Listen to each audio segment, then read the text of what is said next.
National footpath ഉന്തുവണ്ടി പെട്ടിക്കട തൊഴിലാളി union INTUC-യുടെ വാർഷിക general body യോഗം ചേർന്നു.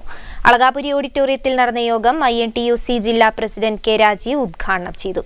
തെരുവ് കച്ചവട സംരക്ഷണ നിയമം 2014 നടപ്പാക്കണമെന്ന് ജനറൽ ബോഡി യോഗം ആവശ്യപ്പെട്ടു.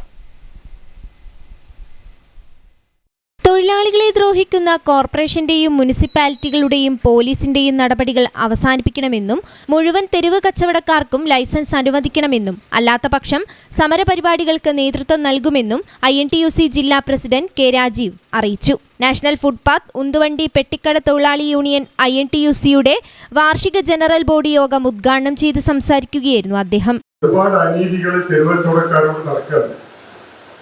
പ്രധാനമായും നിലവിൽ കാർഡുള്ളവർക്ക് ഈ ലിസ്റ്റിൽ ഉൾപ്പെട്ടിട്ടില്ല. അത് എന്തുകൊണ്ട് എന്ന് RTA പ്രകാരം നമ്മൾ ചോദിച്ചിട്ടും ഇന്ന് വരെ നമുക്ക് ഉത്തരം തന്നിട്ടില്ല.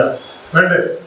സ്ഥിരമായി കച്ചവടം ചെയ്യുന്നവർക്ക് ID കാർഡ് കിട്ടണം, ലൈസൻസ് കിട്ടണം, നിയമപരമായി കിട്ടേണ്ട എല്ലാ കാര്യങ്ങളും കിട്ടണം. വേണ്ടേ? ബീച്ചിൽ കച്ചവടം ചെയ്യുന്നവരോട് പോർട്ട് വാടക വാങ്ങുന്നു, അതേ ആൾക്കാരോട് കോർപ്പറേഷൻ വാടക വാങ്ങുന്നു. സമ്മതിച്ചു കൊടുക്കാൻ പറ്റുമോ? ഏത് നിയമത്തിന്റെ ഭാഗമായിട്ടാണ് അവർ ചെയ്യുന്നത്?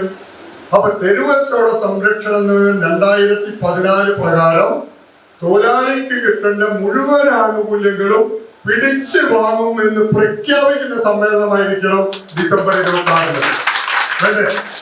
തെരുവ് കച്ചവട സംരക്ഷണ നിയമം 2014 നടപ്പാക്കണമെന്ന് അളകാപുരി ഓഡിറ്റോറിയത്തിൽ ചേർന്ന യോഗത്തിൽ ആവശ്യമുയർന്നു.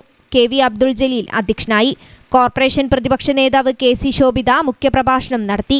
PP Mamukkoya, O Kunjumuhammad, EK ശീതൾരാജ്, TV Abdul Majeed, NP Attakoya, VT Narendran, K Jayaprakashan എന്നിവർ സംസാരിച്ചു. News bureau, Kozhikode.